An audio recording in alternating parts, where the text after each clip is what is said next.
Rupert Smith. Any of you who are first-year undergraduates will know this morning I told you to go out and buy his book. As a word of advantageously, I didn't know this was going to happen. Penguin have provided some books which will be on sale outside in the foyer afterwards, where there will also be a reception and some wine to be drunk and other items to be consumed. But I urge you to go out and buy. Well worth it. Rupert Smith is one of the most distinguished military practitioners that the UK Army has produced. He was the person who, as a junior captain, put ZANU and ZAPU PF together back in Zimbabwe, which doesn't come on his official biography, but is actually quite a remarkable achievement. He subsequently was commander of British forces in Northern Ireland. He was commander of UN forces in Bosnia in the decisive year of the operations there. Was personally responsible for turning things around on everybody else's behalf. He was subsequently deputy SACEUR at NATO. Along the way has done jobs in Whitehall, which no doubt bored him silly for a while because he's a man of action. And in all of that has demonstrated the capacity to think in a way that very, very few soldiers do. We sometimes hear talk of the soldier scholar. That is an extremely rare phenomenon. Most of those who are labelled soldier scholars are not. Notwithstanding that he left school with O-levels and went into the armed forces, Rupert is a true intellectual and a true scholar, and it's with great, great, great pleasure that I introduce him, and he's going to tell us why force remains useful and relevant. Thank you very much.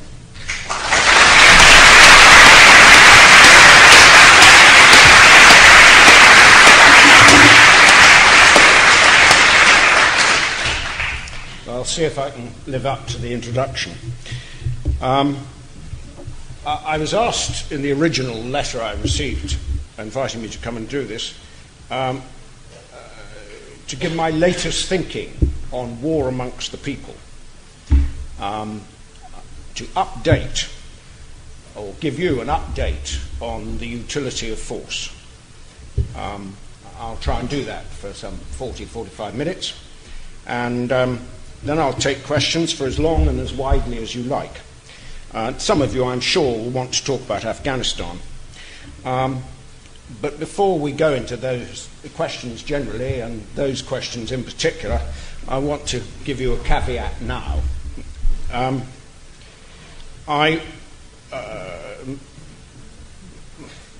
will not answer in any detail, or if at all, questions about current operations or what a particular commander did or didn't do. I do this for two reasons. One, I've never been to Afghanistan. I know no more about Afghanistan than all of you guys who read the papers and so forth in this room. And secondly, when I was a commander in places like Afghanistan, it used to piss the hell out of me when uninformed people prattled behind me. And I promised myself I would never do it, and I'm not going to start now.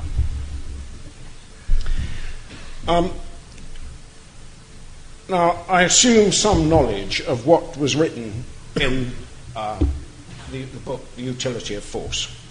But I will start by asserting its main thesis, if you like, rather than the argument. And then I'll go on to cover the 4 points that I wish I had emphasized in greater depth and to greater detail in producing the book. The book was based on my reflection, which had been an iterative process, on my service, in particular the latter period of my service, when in command on operations.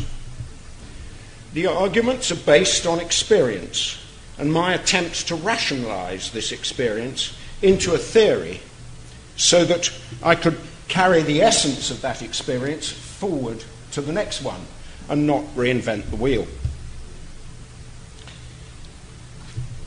And from that experience and that reflection, I came to the conclusion that there had been a paradigm shift in a Kuhnian sense, in the nature or form of war, from what I called industrial war to what I called war amongst the people. And the essential difference between the two is that military force is no longer being used to decide the matter, but to create a condition in which the strategic result is achieved by other means. The strategic object being to alter the opponent's intentions rather than to destroy him. Armed force is not being used strategically. We may deploy it strategically, but we are not employing it strategically. Now, I am not saying that there will not be big battles, or we won't want in the future equipment such as fast jets or submarines. I am saying that we will not be using them to achieve our strategic purpose directly. We may try to use them to this end, but we will fail, because it's not in the interests of the other party or the parties opposed to us to play to our strengths. As a result of this paradigm shift, our institutions are unsuited to conduct war. And here I refer to the institutions of governance, whether they're those of the District of Columbia, London, or any other capital, whether they be parliamentary or administrative, and whether they are national or intergovernmental. I refer also to the executive institutions, the diplomatic, intelligence, and armed and developmental services, and the multinational organisations we form from them, or from parts of them. And finally, I refer to those institutional relationships, the processes and authorities that link them all into a whole, so as to conduct war. All of these institutions developed and were refined to conduct the previous paradigm, industrial war. And now, with war amongst the people, they are manifestly unfit. All need to change the way they think about war and learn to work in a different way. Now, since we wrote and published Utility of Force in 2005, events have served, at least in my view, to support and reinforce this thesis. 6 trends were identified, and here I'd just like to make the point that these trends, as they were called, must first be understood not so much as a list, although clearly they come as a list, but a mélange of factors which are in some balance, typical to the particular circumstances at the time. And secondly, they provide a set of contrasting characteristics to industrial war. Now, the 6 trends are these. The first is that the ends that we conduct warfare, our objectives for which we conduct warfare, our ends, are now soft, malleable, conditional objectives, in contrast to the hard, simple objectives of industrial war.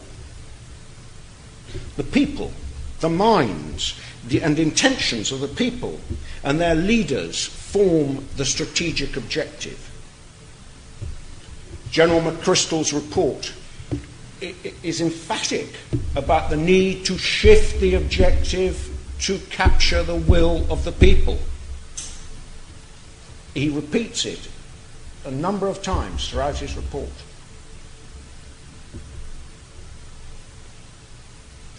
A safe, secure environment in Helmand province.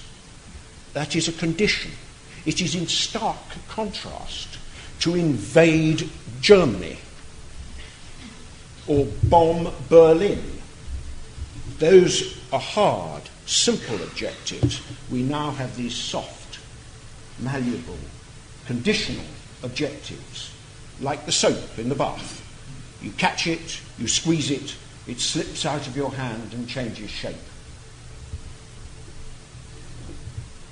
Secondly, we tend to conduct these wars in non-state groupings. Hamas, Hezbollah, Al-Qaeda on the one hand, and the multinational groupings that we form on the other. This produces particular institutional problems, from the interpretation of the law to who is in charge and of what, whether you can talk to the opponent or not in case you legitimize him. And don't think these institutional difficulties are only for us, the good guys. The other parties have these institutional difficulties too. They just take a different form.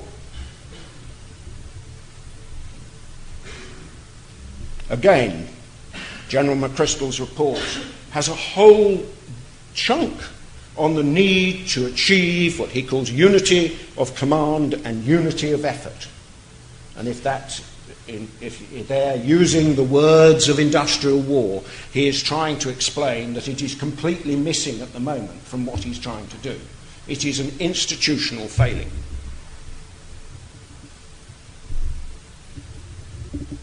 Thirdly, we fight amongst the people. And we do this for two reasons. The first, we do this literally. We do it for concealment, for support, for logistic support, for food, shelter. We do it to negate certain weapons. And we do it because the people are the objective.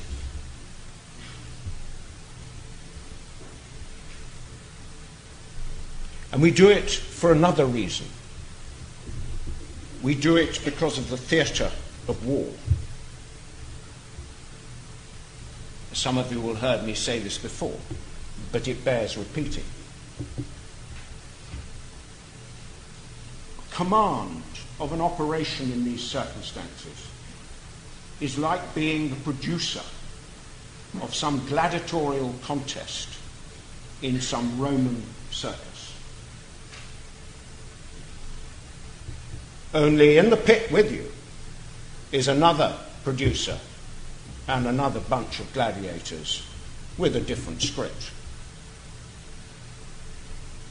And all around you in the stands, a bit like now, only they are all around you, there's a highly factional audience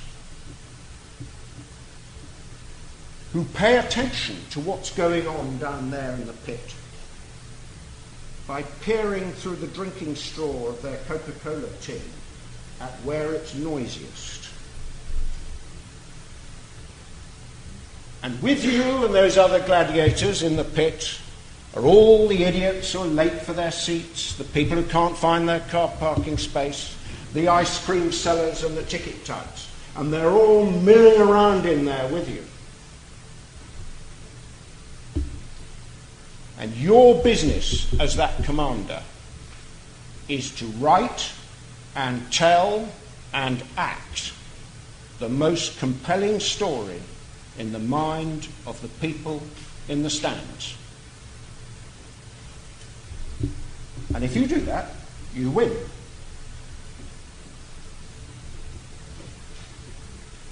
Cast your minds back to 2006. About this time last year, in fact I'm a month out, it was right at the beginning of September 2006, we have just finished with what is now called the Lebanon War, Israel, Lebanon, Hezbollah, Lebanon, Israel, astride the northern borders of Israel. And there, the edition that comes out at the beginning of September of The Economist is Nasrallah wins. Is the headline with a picture of it. Now, in any material terms, he had not won at all. But he won in that theatre.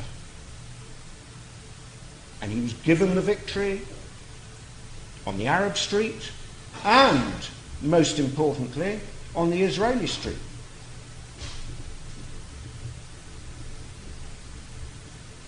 He won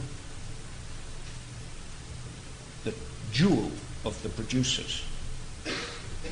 He owns the history.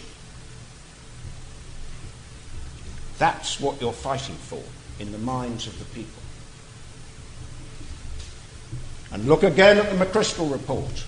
There is a whole annex on what he calls strategic communications. I disagree with the idea that this is strategic communications. That's a different matter. But he is trying to find and scope the method and how you deal with this theatre in which you are a commander. The fourth characteristic is that war amongst the people is timeless, by which we meant two things. One, it was enduring. And the reason it was enduring is that the military force wasn't going to solve it unless you got the other measures into play. You weren't going to resolve the matter. Secondly, it was timeless because you don't have to do things to time. You choose your time in. Remember, it's a theatre. Timing is more important than the programme.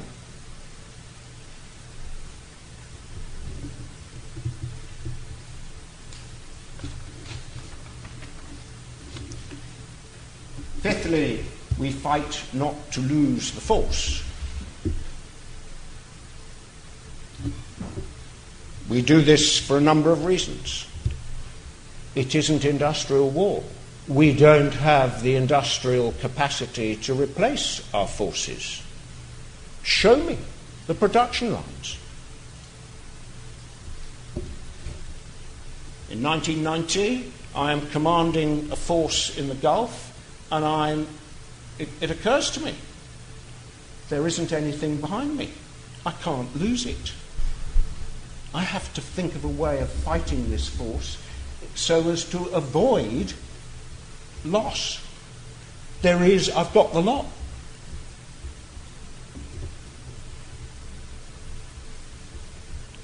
Next, these things are timeless. You go on and on, so you can never commit all your forces. You have to have what is called a rotation. You have to enjoy yourself.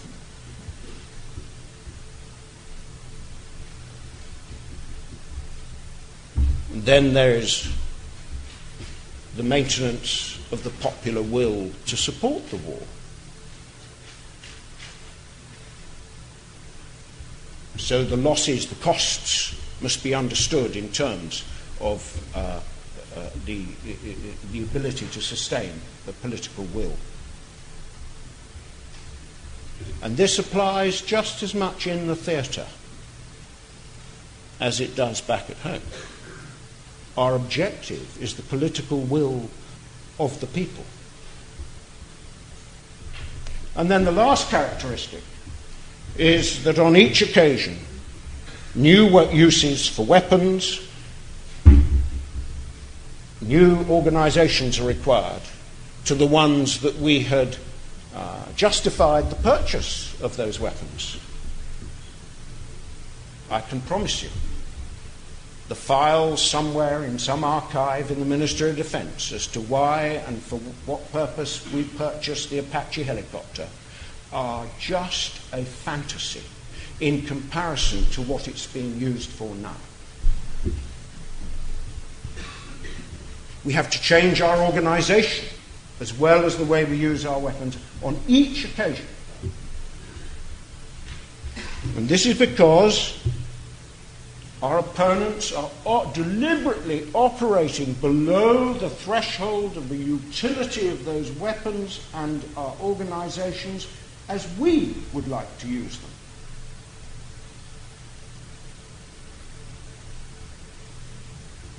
What a surprise. He is a sentient, human being with a will and an imagination all of his own. He is not a thing, an icon on a screen, which is how we tended to think about him in industrial war.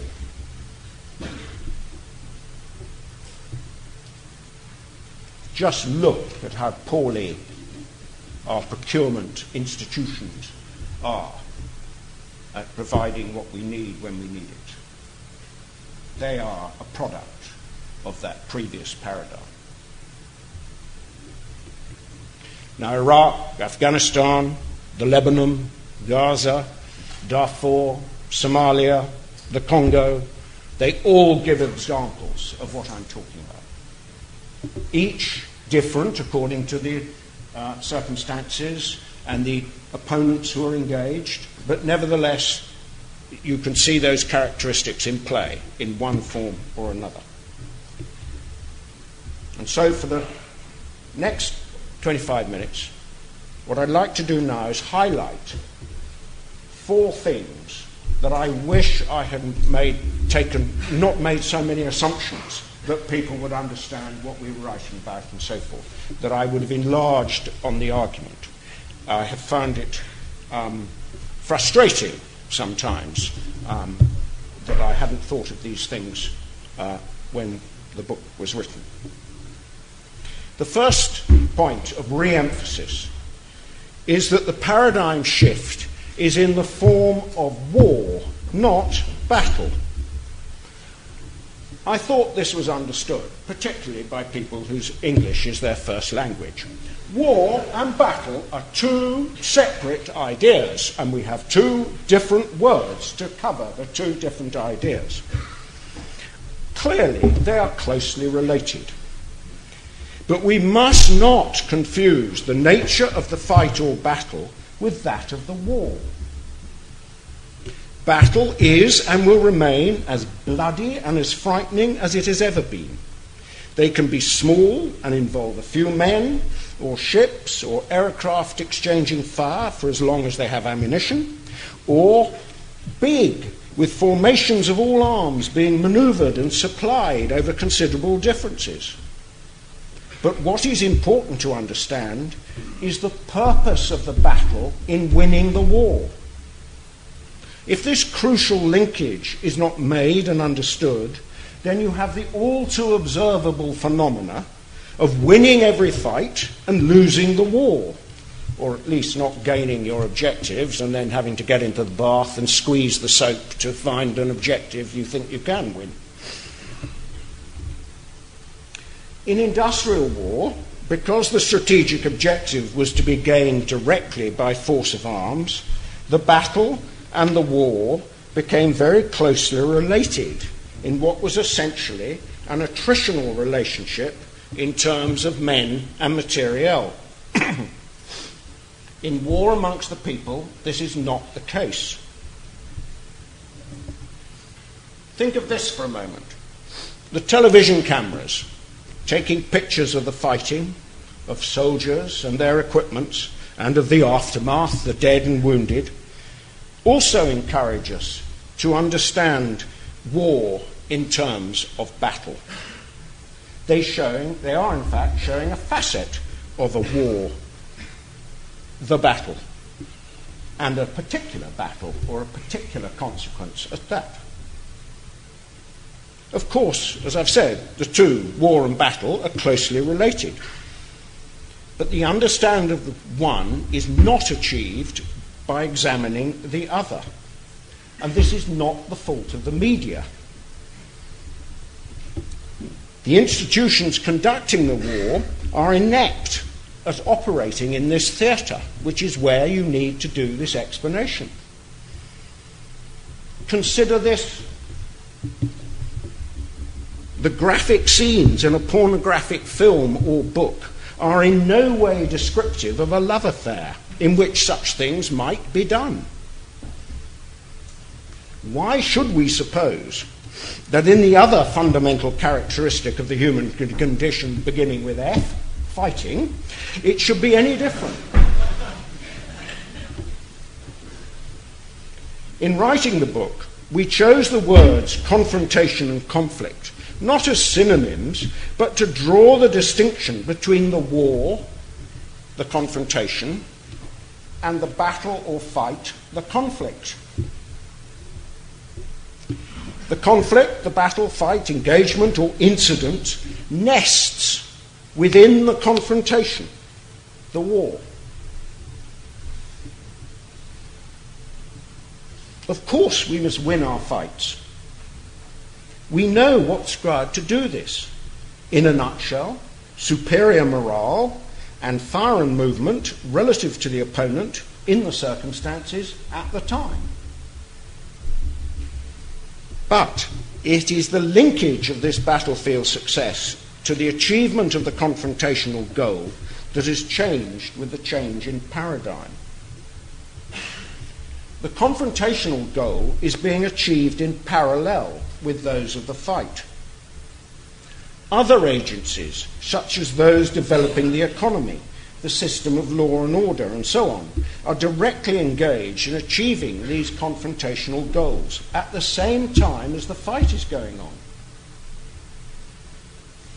And this has consequences not only for the selection of objectives to be achieved by armed force, but the way they are achieved and the timing of their achievement in relation to those other activities. And that is the essence of command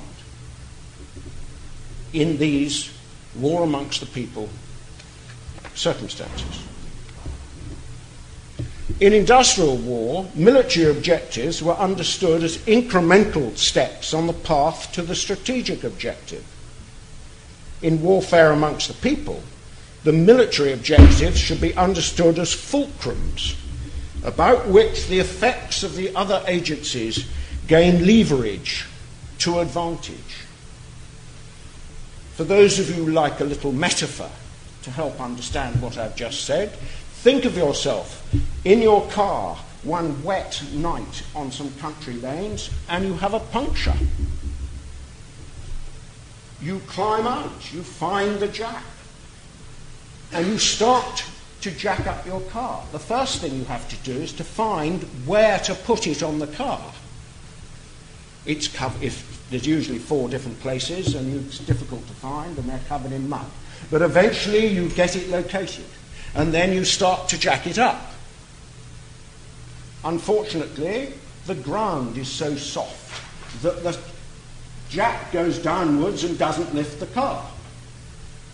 The choice of your military objectives not only must be able to support the weight of the car with their achievement, but they must be located at the right place on the car so that you can change the wheel. That, the military objectives must be understood as fulcrums. Which brings me to the second point of re-emphasis, which is the difference between defence and security.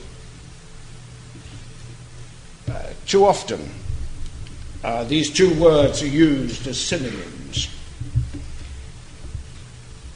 but it becomes extremely difficult to set the objectives to be achieved by force or to decide how to achieve them if the difference between these two ideas is not clearly understood by those setting the objectives.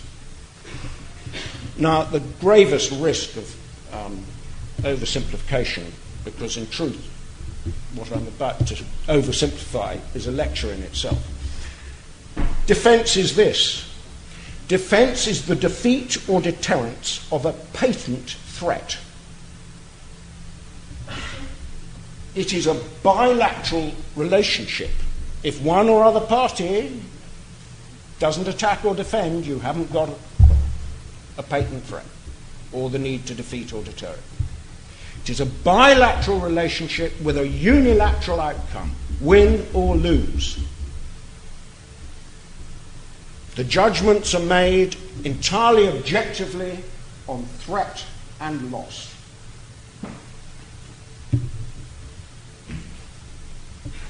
Now, of the same coin, but on the other side of it, is security. Security is a condition in which measures are taken to prevent or warn of a perceived latent threat becoming patent.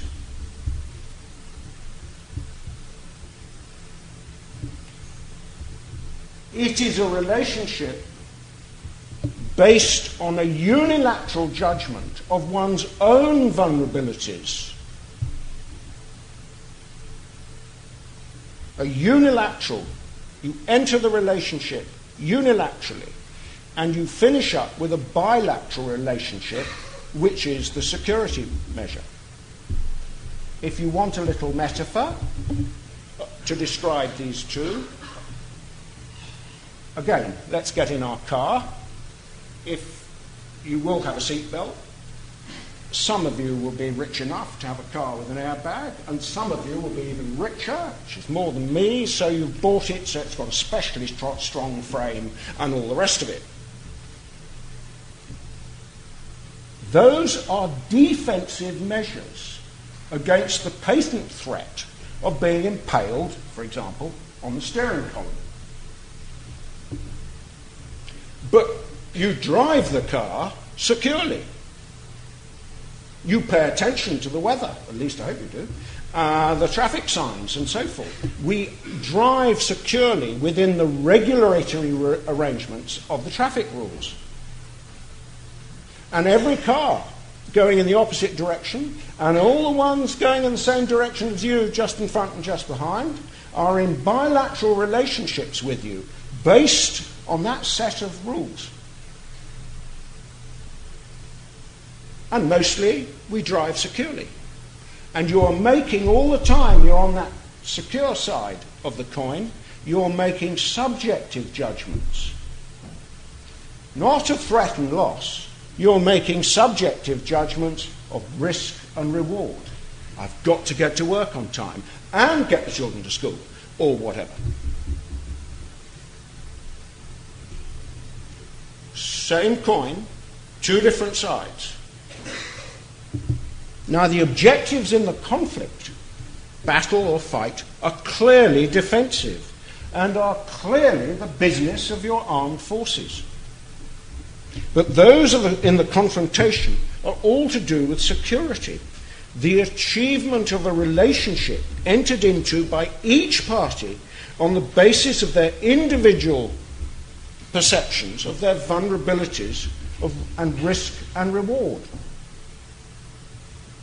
Now think back to my point about the theatre and think of the objective, the people. It's their sense of security, not yours, that you're trying to improve.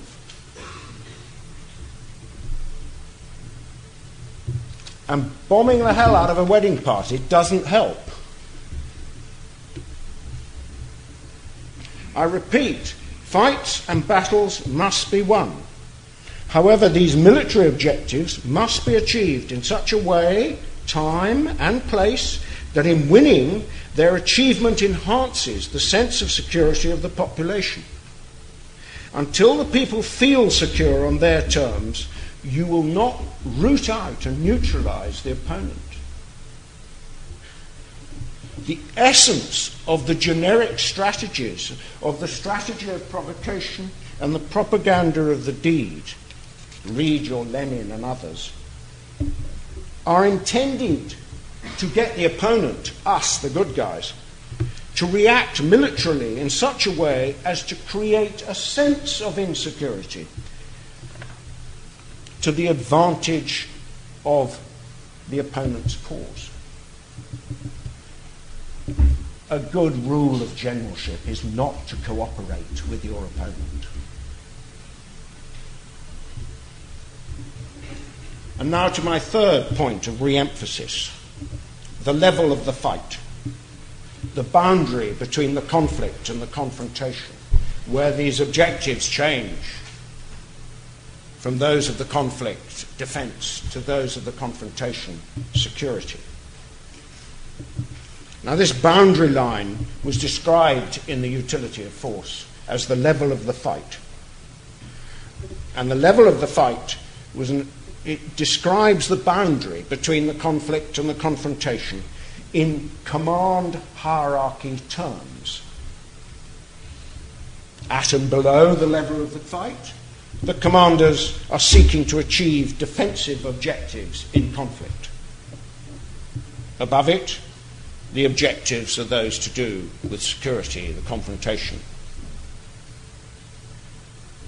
The level of the fight is not a measure of the number of forces deployed.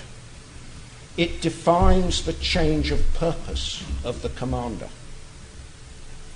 Currently, if we add up the numbers, we take all the titles of the headquarters, look at the flags and the name boards and all the rest of it, we have divisions and corps worth of troops deployed on operations, thousands and thousands of them. But their fights are those of the company and platoon, often reinforced very heavily with artillery and air power. Occasionally, bigger groups get into a fight, but it's relatively occasional. The level of fight is movable. It's not a rigid thing, but it typically lies somewhere between battalion and platoon. And remember, the opponent has a say where it lies.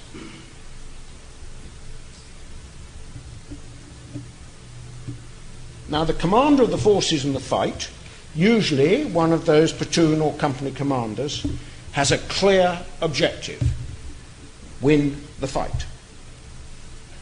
But what are the objectives of those above the level of the fight? Their objectives are part of winning the confrontation. They are, or should be, collaborating with other agencies. And their purpose is not to do the other agencies' jobs, but to provide the context.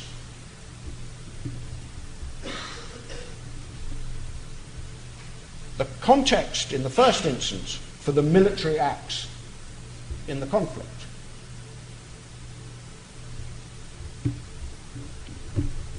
No producer in any theatre produces something on the stage without having prepared and provided the context for that act. The Greeks, in their tragedies and so forth, had a chorus and a narrator to set you up for this little bit of the act. That's what you should be doing as a military commander when you are above the level of the fight.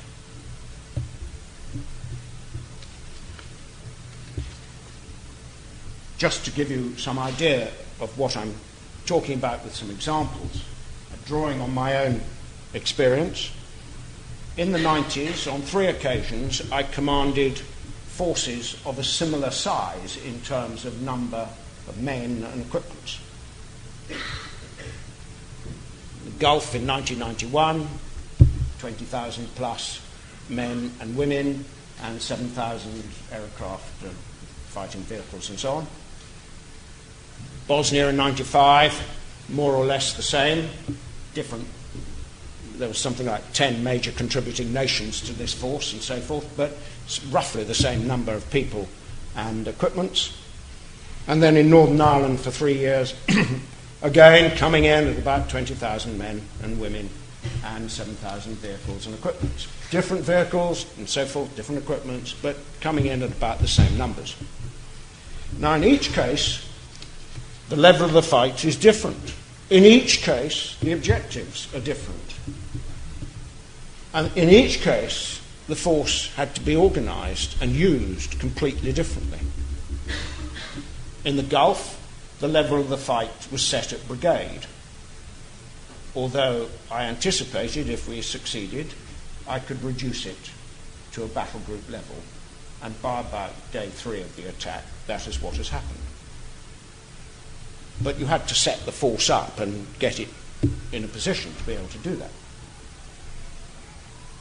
In Umprafor in Bosnia, the fight was essentially at battle group level, where we had the ability to actually have a fight.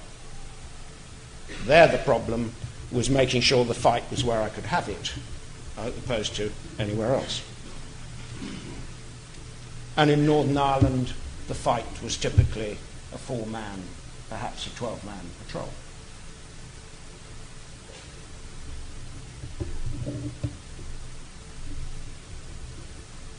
One way of understanding this change in activity that occurs at the level of the fight is to consider the currency of the exchange. In the fight or conflict, the currency is firepower. In the confrontation, the currency is information. It may be deeds-based information, to quote from the McChrystal report, but nevertheless, you've done that thing in order to send that message. One of the consequences of this change in the currency is that the underpinning concept of the network changes. In the conflict, we merchant in firepower. Our networks are introverted, closed, exclusive. At the extreme, literally at the extreme, the opponent is an icon on a screen. And not even an icon that's him. It's a pulsing cross on some laser designator.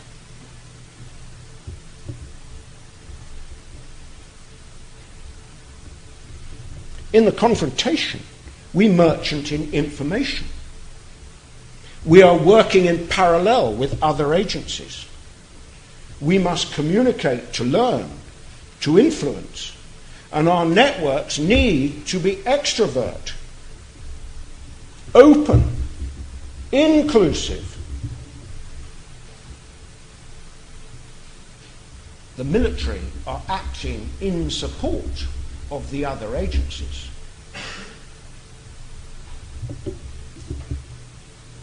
The institutional courage required to open a military network has so far not been found.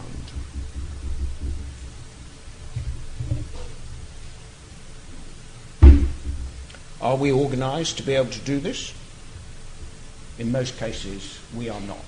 I'm sure I can go and find you local incidents based on personalities, but in terms of institutions, we are not. And the McChrystal report on Afghanistan would not be mentioning, as I've said before, with such frequency, the need for unity of effort, unity of command, and so forth, if it wasn't reflecting this failure to understand the change in currency that occurs once you cross the level of the fight, and the change in the nature of the networks.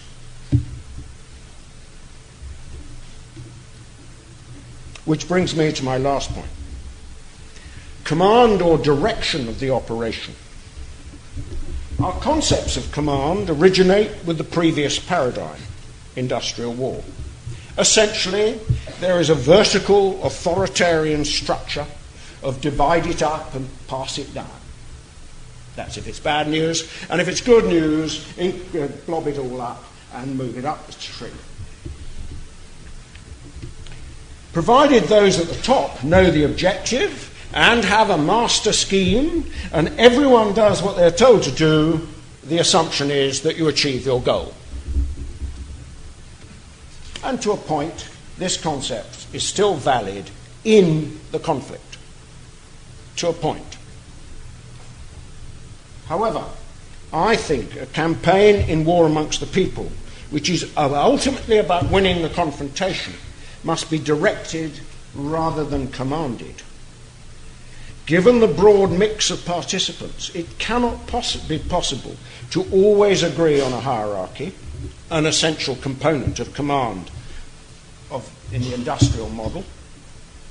So what you can agree on, though, is on an allocation of roles to achieve an agreed objective under agreed direction. And that is much closer to a partnership than the rather, to use a business example, contractual relationships of the industrial model. The various agencies and forces engaged in the confrontation have, to a greater or lesser extent, different objectives in material terms, different balances of risk and reward, and a different political base legitimizing their activity. And these cannot be reconciled into a single structure. However, if they can be brought to agree on the outcome and their part in achieving it, they may subordinate themselves to direction in its achievement. The relationship between these different groups in such an arrangement, as I've said, is much more akin to the model of a partnership than that of a contractual business model.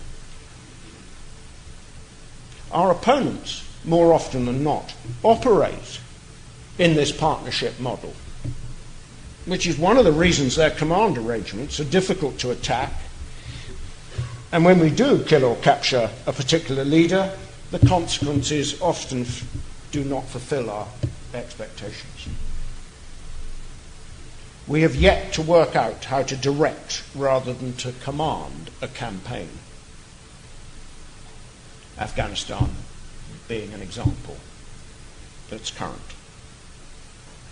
Or, just as important, to understand our opponent in these terms, because he would appear at the moment to be rather better at it than us. So in sum, I think in our search for an understanding of our current circumstances and what the future might hold, we should understand that there has been a change in the paradigm of war, and our institutions are unsuited for the task. We should seek to understand the conflict or battle or fight in terms of its relationship to the objectives of the overall confrontation. The context of every use of military force in conflict is the confrontation in which it nests. And there is at base a profound difference between the objectives of the conflict and the confrontation. While those of the conflict can be achieved by military force alone, those of the confrontation require other agencies to achieve them. And the way the military achieve those conflictual objectives has a direct bearing on the achievement of the confrontational goal. Until we understand the utility of force in this regard and make the necessary institutional changes so as to direct its application in concert with the other agencies, we will fail to achieve our purpose in the theatre of war. So, I'm very happy to take questions as I described, with my one caveat, and when we've finished, those of you who buy my book out there, I will sign it.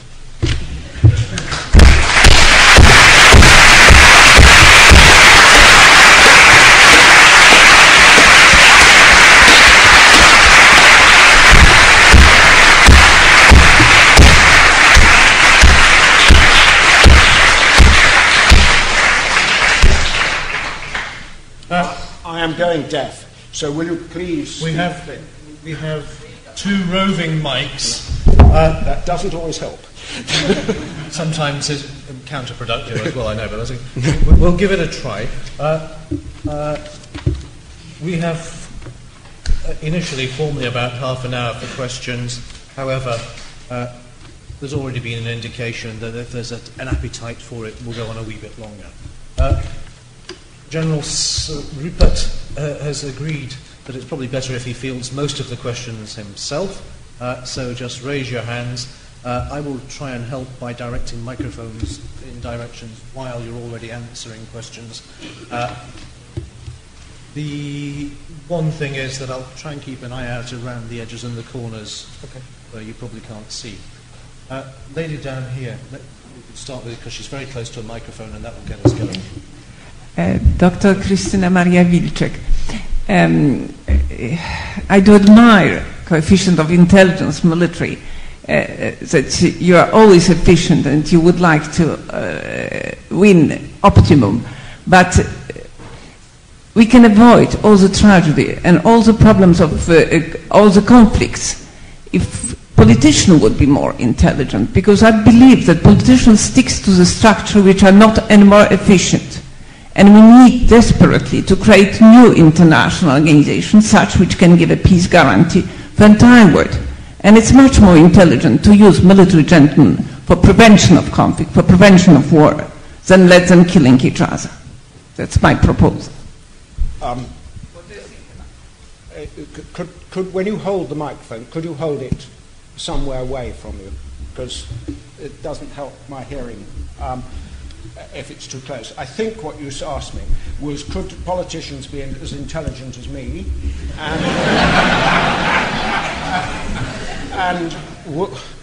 and we should prevent war rather than fight them? And use such an intelligent instrument for prevention of conflict, prevention of war, and space research. Just to Yes. that level of I don't think your first point is valid. I suspect if I was a politician, I would do all sorts of things that you would not approve of. But I'm not. You can use military force in a preventative mode. You're using it to deter rather than coerce. It is possible to do that. However, this requires the other party to be prepared to be deterred. The prevention of war requires the prevention of both parties. And it is a much more subtle thing than people first realise when you come to try and, as it were, be a peacekeeper. And I'll stop there before we start another lecture altogether. It can be done, but you need to recognise your confrontations a very long way away, and you must understand that if you're doing it, you are in effect a third party. And that produces a whole range of other relationships. We have one round the corner here, the microphone. Hello, sir. Do you believe that the reason that our government and our military have been unable to react sufficiently is due to the lack of a strategic defence review? Or do you believe that the comprehensive approach that the government are currently peddling is sufficient, and therefore would you put it down to either cost or the simple fact that the threat is not significant enough, and therefore it would need something of a threat level of a Cold War or something for them to then pump the money back into defence and yes, the other agencies to? I think you're running two things together, which are not to be done.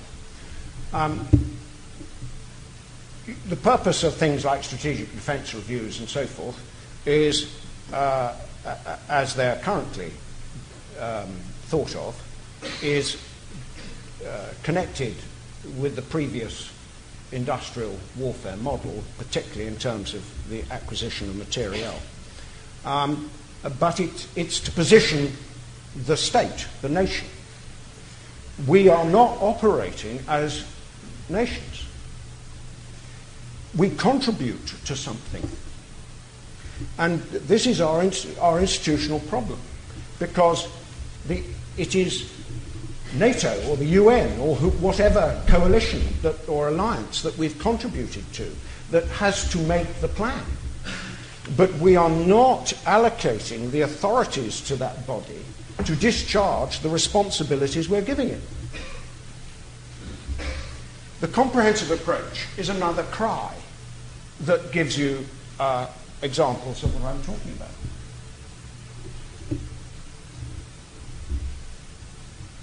It sounds like motherhood and apple pie, doesn't it? We must do it all together, we must collaborate and so forth. In practice, what happens is that Joe and Fred in that valley are expected to work together. There is nothing comprehensive about the institutions that sent them there. They're still operating entirely to their own rationale and so forth. We will not achieve a comprehensive approach until we are comprehensive strategically. and then the rest of it follows. But trying to join it up at the bottom is like me trying to mend my zip when it breaks. A waste of time. So. Yes. I don't think I need a No. Can you tell me how do your concepts fit in the situation In Iran. In Iran or regarding Iran? Regarding Iran. We have a confrontation that is not a conflict. If we understand it in terms of the confrontation that might lead to a conflict, then we come back to the first question, and we might be able to understand it in a slightly different way. What we have is different outcomes in mind. Each and everybody is proposing, in order to achieve their desired outcome, I will give it a label, a threatened future. If not that, then this. And the problem, which is not going to be easy to resolve, is realigning, if you like, the threatened outcomes into some form of achievable outcome that arrives at a state of security. And there's an awful lot of not very deep thought going on in, I hope it's deep somewhere else, but it isn't on the surface at all deep. The question I keep asking myself, which I never find anyone answering, is why do you want this weapon? It applies to North Korea as well. If when you use it, you will lose. You will be destroyed. This isn't the mutually assured destruction of the Cold War. You've only got 5 or 6 of these, and everyone else has got lots more, and they'll drop them. So why do you want this thing? And my suspicion is it's all about establishing positions to avoid my head, decapitation, avoiding interference. I am me. I've got a nuke. And I suspect if we started to apply some of the logic of the housing estate and so forth, we might begin to understand what's going on in the Gulf in a slightly different way. Is that again, there's a lot more we could pursue. So. Just to be aware, we have a range of hands up. Yes, we'll go up there next. As long as they've got big voices. Industrial warfare, and I didn't hear the word friend. Guerrilla. Yeah. And is it included in the industrial warfare today? You must read my book. The question, if you didn't hear it, that was, and please correct me if I've not got it quite right, is that I haven't mentioned guerrilla warfare. And was that part, or is that part, of industrial war or not? Answer, you are, in your question, confusing the battle with the war. The guerrilla is a tactic. Its origins, it's Spanish, the little war. It was little battles, little fights. They deliberately didn't have big fights, otherwise they were going to get trodden on by the French. And and it was part of industrial war. We did it nowadays in the air-land battle concepts. It's called the deep attack and all the rest of it. T.E. Lawrence was doing it. Deep attack for Allenby's attack into Palestine. All there. And it's going on today in Afghanistan. That hasn't changed. It's the purpose that it's serving that has changed. Okay? Right, hands at the back. Lady on the extreme left, yes.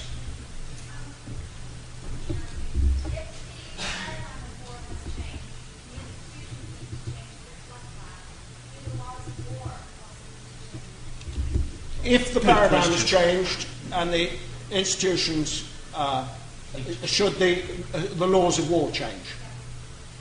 Well, the law is an institution in itself. I'm sure none of you are reading sociology, but it helps occasionally. And yes, it is being adapted. We're watching it going on around us as we reinterpret the law to what it means, what we understand by the law, and when applied in these circumstances. Until fairly recently, I acted as an advisor for the ICRC, who are the body authorised by the states of the world to hold this law and act as its proponent. And they're working extremely hard on finding the new interpretations and understanding them and promulgating them. It is going on. More hands. The prisoner at the back in the striped shirt. Yeah. Do you think, as a nation, we should abandon our capability of fighting industrial war and move completely to moving into human war amongst the people? You haven't been listening. I haven't said we don't want to win our fights. We haven't got an ability to fight an industrial war either. Where are the industries? Where are the conscripts? Where are the depots with all the gear? They're not there.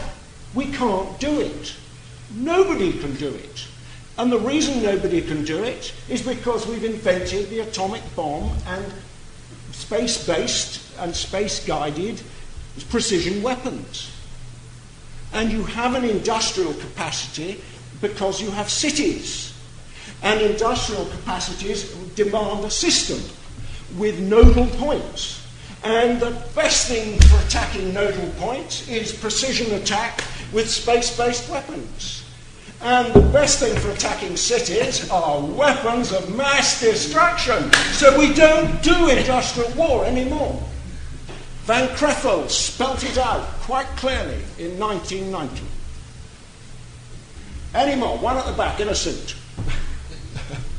With your paradigm, or your metaphor rather, about the producer in the theater of the war, one of the things that is implicit but not explicit is the fact that the producer, i.e. field commander, also plays a role in shaping the political environment in their own nation's capital, in the headquarters of the organization from which they are employed, whether it be NATO or the UN. What were the sorts of things that you used as tools, as the unquote war commander, to shape that political space, whether it be in London or New York? I'll divide my answer into two parts, with the division being the personal bit separate from the commentary at the first. You are absolutely correct. One of the consequences of this means that this producer need not necessarily be a military man. The British example in Malaya is often held up as a wonderful example.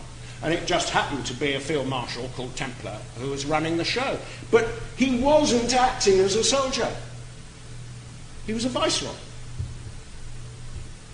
So we don't have to have people in uniform there as the man who is this producer in logic, in the argument. But you are quite right. And that's why I have this factional audience in the stand. You've got to handle the stands as well as the pit. The personal example doesn't help you very much in this regard, in that I was without any political guidance whatsoever. My problem, and I can tell you, having been politically guided and been without it, that it's worse without it. And my problem was to find someone to talk to me. Eventually it turned out to be Dick Holbrook, and that was fine. We ought to come downstairs and then I'll come up again. And a little bit across this side sometimes as well. Well, okay, I'll take the one at the back. Yeah, check, please. You mentioned that our institutions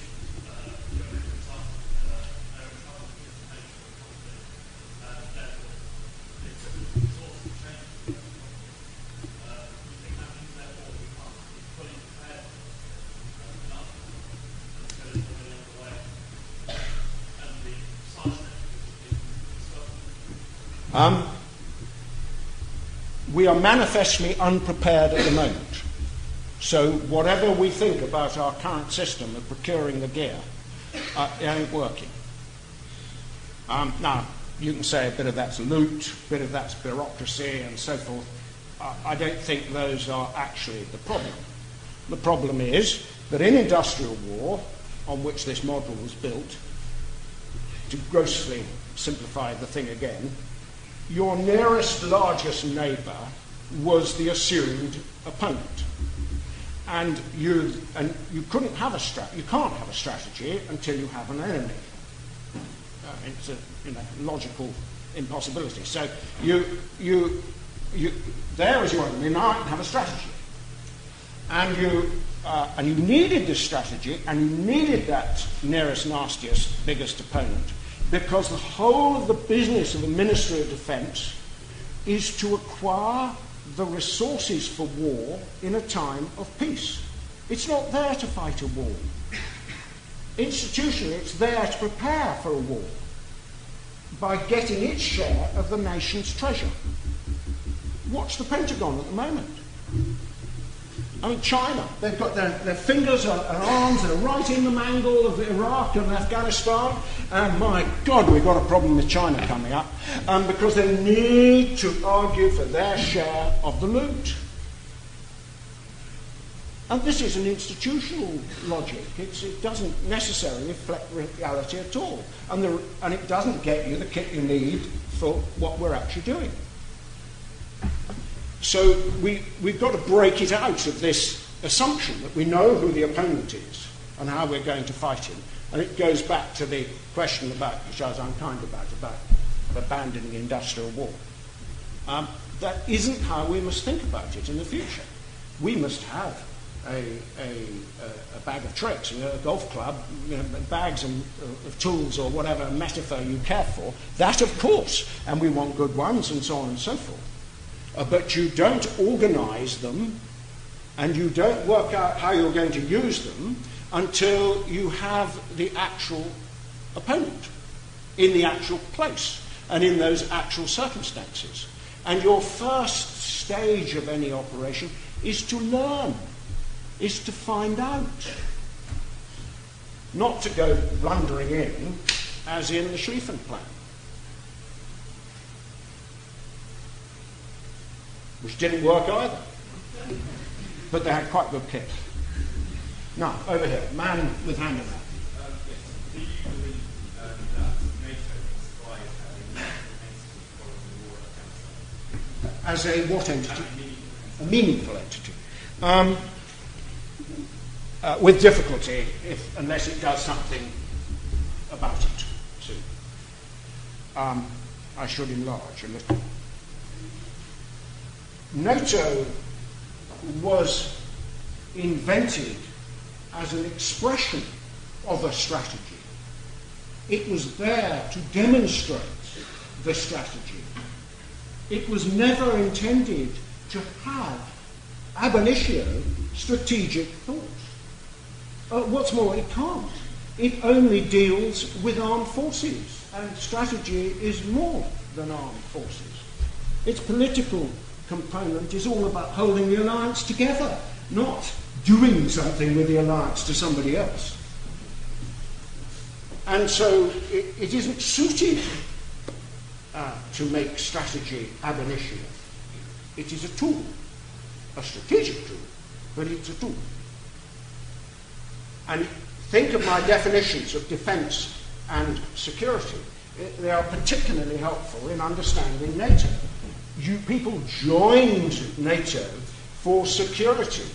It held together because there was a patent threat that had to be resisted. Take the patent threat away, and your subjective judgments of your risk and rewards as opposed to threat and loss start to change. And so, of course, you say, this adventure in Afghanistan is only worth a battalion if it's worth it at all, or whatever. It's highly subjective.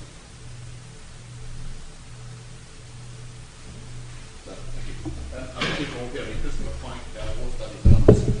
Sir Rupert, I don't want to challenge your basic theses, which I think are very sound, but I am a little bit puzzled. Implicitly, in some cases, explicitly, you did talk about counterinsurgency. But are we not simply far too preoccupied with the use of controlled violence in counterinsurgency situations? Condoleezza Rice is on record as saying military force is lethal and is meant to be. In the famous US phrase, armed forces kill people to break things. In David Kilcullen's latest famous bomb, Chatham House, the new insurgent landscape, he said, here I quote, the areas where we've done well have been the areas where we did not intervene with Western military forces, southern Thailand, Philippines, Indonesia, etc. The areas where we have done worse have been the areas where we've sent the most Western force and where we engaged in the most unilateral activity. Yet, you mentioned Stanley and Crystal, it's only on the second page. Okay, pardon? Not too much, okay. I was frightened about asking a James downright question, I have to say. Let's go on a bit. But on the second page, he talks about redefining the fight. So he's obviously in fighting mode. And I can quote other things. David Betts, who may well be in the audience, talks about the fact we hardly started on the virtual dimension of contemporary insurgency and counterinsurgency. University of Utrecht, talking about terrorism, says that it doesn't really do any good to use force. I think you can see my point. I do. Oh, thank you.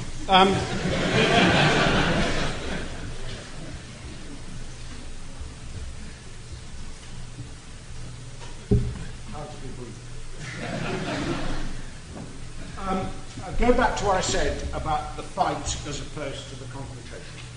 And I don't disagree that we have pushed our military fingers into pies that were quite, unnecessary. And in some ways, the number of casualties are direct proportion to the number of forces deployed, and so on and so forth. I'm no question that we do not yet understand the utility of force, and that this is when not to use it as much as when to use it. I'm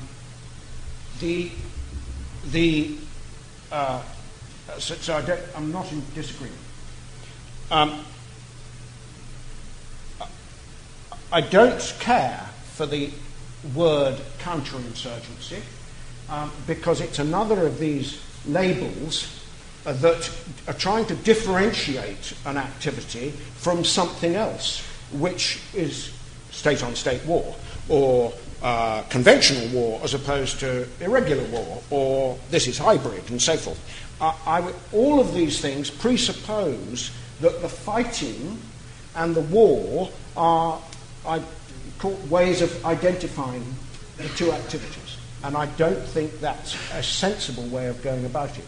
I think if you stop doing that, then you might not deploy the force in the first place. And I think I'll stop there, or we'll go on for hours, because it's a point, and it runs into the, what do we do about armies, particularly in the future? Do we have one that can fight state-on-state conventional war, or do we have one that does what we're doing now? Type of arguments. They are complete unnecessary argument. If you separate the fight and the need to win it, then get on with it and decide which ones you're going to have and fight them. But that isn't necessarily the war. And as I tried to show with those three examples, I've used the same number of people in a decade at completely different levels of the fight. And I would argue every one of those were war amongst the people, including the first Iraq war. Because we didn't solve the problem, if not literally. Right, there was I'm up at top over there. There's certainly, yes, you sir. There's someone over there waving his hand too, but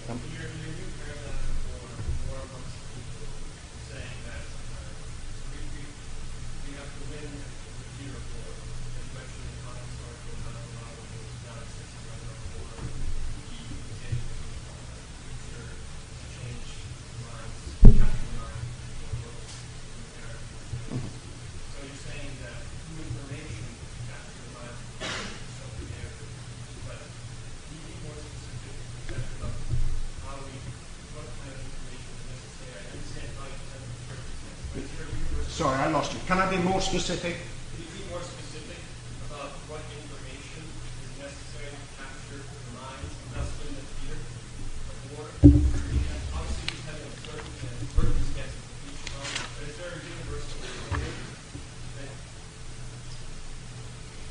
standard? No, there isn't a. I don't think you can be universal until you, or rather, I can't be specific without a specific case, and I can't be, I don't think, usefully universal without being. Well, let me try. Try and answer your question. What in the confrontation, in this theatre, go back to my thing about the nature of objectives, for security objectives. You've got to achieve, and you're in a competition with this other producer, certain, if you like, a win in this competition in certain fields. You've got to establish your political legitimacy in contrast to the other party. That you do with information. You've got to do this in such a way that the population feels secure. Now, clearly that's deeds related, but everyone's got to know it.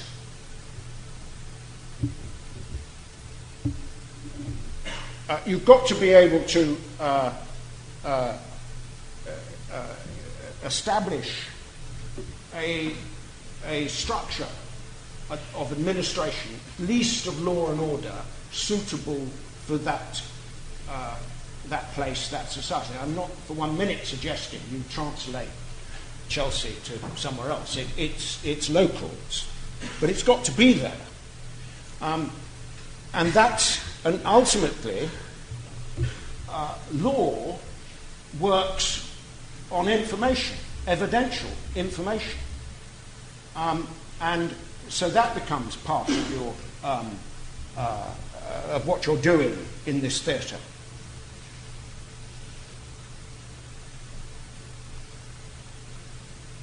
And more subtly, perhaps, and I think I'd stop this rapid attempt to answer your question, you're trying to get a situation where the opponent's,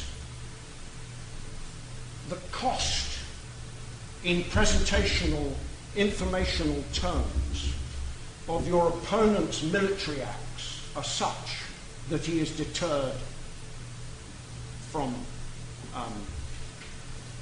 taking it.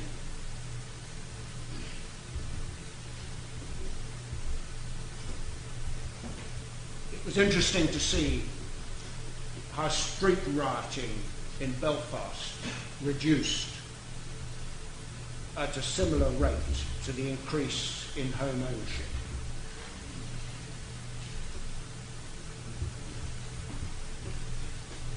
Now, some of that is, achieving that relationship is to some extent based on, is in the confrontation and is handled not by firepower but information.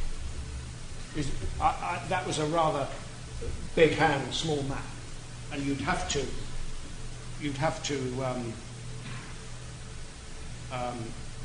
tease that out a lot further.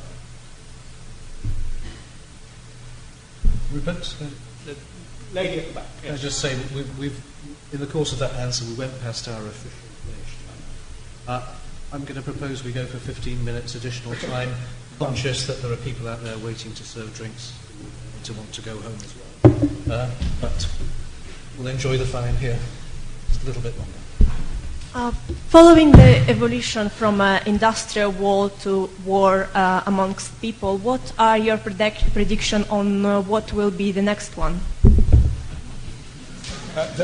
Do you mean the next paradigm? Yes. I have no idea. You don't have any predictions of what will happen in 10 years? How long this one will last? Well, given that the last one took about 300 years to evolve, it might well be a long way off. Yes, at the back. and then I'll come over here. What is the paradigm shift away from the military in your mind? I'm sorry, what is the paradigm shift in your mind away from the military that you think this country or the West needs to take? when you say away from the military, you mean not considering the military? No. You talk about how there's a paradigm shift in how the military is being utilized today. And I agree with that in the sense that there needs to be less of the military and maybe the inclusion of other actors. How is that going to manifest itself today? How would you envision the best way for the West to achieve that? I see. We want a Peace Corps, do you mean, or something like that? Right.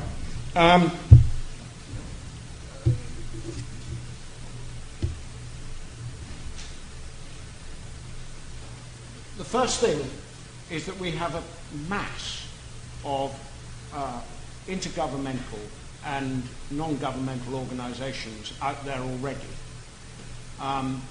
What we're not doing is harnessing any of it to a single purpose. Secondly, no country can afford to have, it's difficult enough to afford to have your army sort of standing there on the side. We certainly don't, in this country anyhow, have a couple of spare embassies tucked up, waiting up in Yorkshire somewhere for the next job, and so on and so forth. And nobody's going to afford that. So whatever we do, you're going to do it out of either the intergovernmental and the non-governmental organisations that exist already, or people that you've taken out of your own societies under some arrangement or other. There is a third option, which is the private military company type option for certain tasks. But the most important group of people to, as it were, to become engaged are the people where you're at, if that's the nature of the objective at that particular time. They are every option before you, every strategic objective involves leaving the place at some stage. So you've got to leave something there that's going to stay there and run the place. So sooner you are involving everybody there in this matter, the better. So on those sort of, if you like, design criteria, I do not envisage special organisations, except perhaps exceptionally, in militaries for doing these types of operations. What I would look for is this institutional fix in which we can actually give the authority to that man in the theatre to start to use the assets that are already there. If you go, just go on the web and look at all the stuff from the UN, the EU, NATO, every nation, etc., that's in Afghanistan. And then show me where the guiding hand is. That's what we need to do. And it's not the military in the first place. What the militaries can do, not always viewed with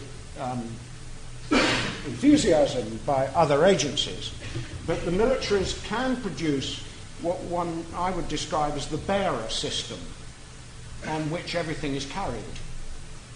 This can produce you the security, places to stay, live, communications, and so on and so forth. But then you're using your military, as it were, in support. And often that's what happens at the initial stages of, say, some disaster, like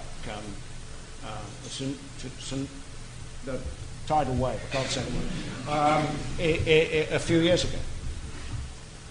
Is that it's a huge question, and it's been grappled with in some detail by a number of armies at the moment. I personally don't think it's necessary for the military to do it.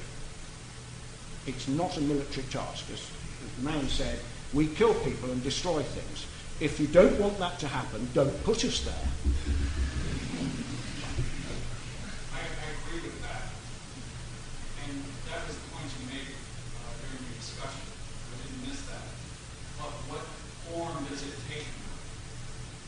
What does the British government, what does the United States or the UN, what does it do now? How does it bring all those players together?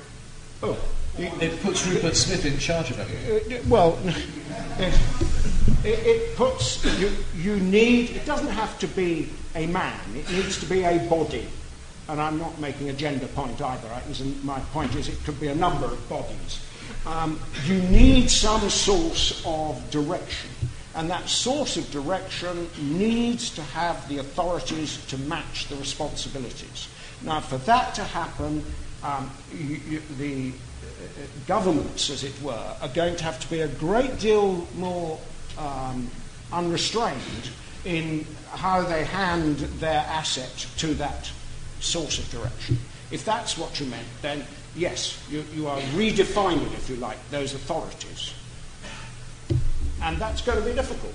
You go back to the law, each soldier comes from a different source of law, and all sorts of things.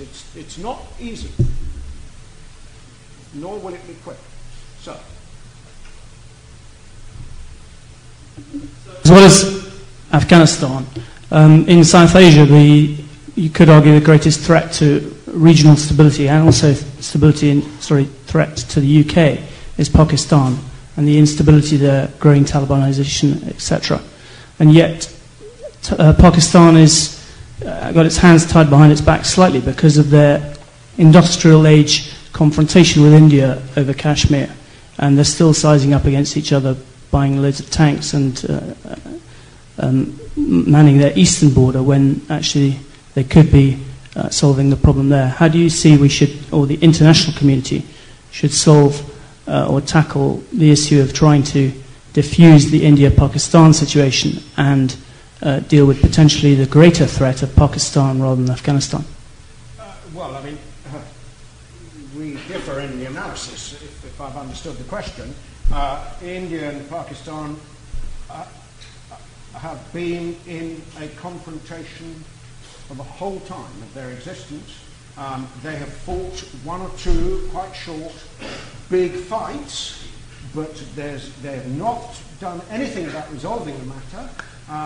They've sunk back down to lower level fighting in Kashmir. It is there you watch the level of the fight oscillating about, and so on and so forth. And now they've got nukes. The whole of the back end is now a threat. Leave aside the crowded cities, the inabilities to, the electricity problems, and so on and so forth of Pakistan. So there is a war amongst the people going on from the beginnings of the states.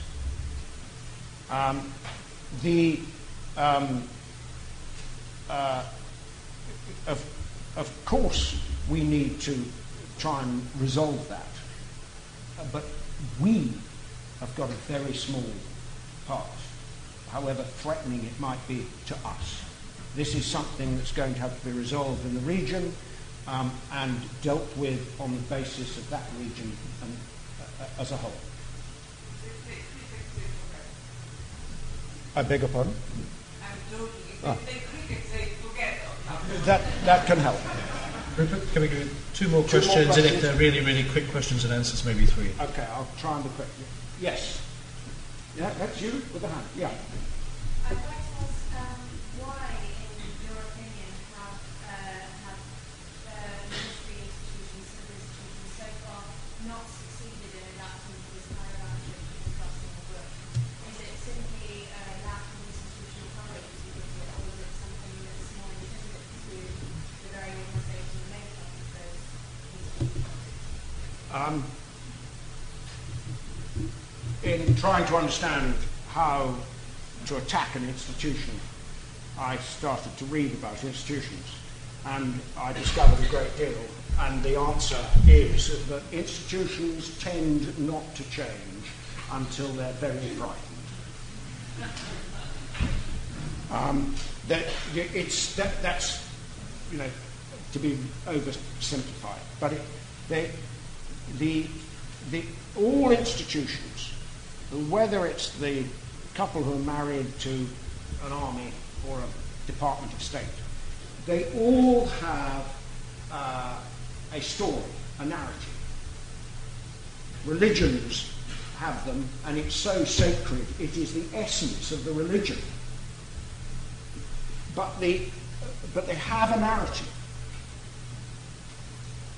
And it's very instructive to go and see what's left out of the narrative as much as what's in it. And people join institutions, and groups of other institutions join other institutions, because, and this is how we've got where we are in the world today, we cooperate with each other. And to do that safely, we join institutions, we make institutions. And so there is a bond between the individual interest of being in the institution and what the institution does for that individual. Now, most people in institutions get more out of the institution in the form it is at the time than being part of changing it. Look at the hand-wringing of the banks at the moment. They would love to return to the status quo ante, but that would create the very situation that got us where we are today. And so you're having a huge debate on a global scale as to how to reorder those institutions so that that cannot be. Is that enough of an answer? We had a fright with the money. They haven't had a big enough one in warfare. Last one. You've been waving at me, right? And I'm sorry, she's prettier than you.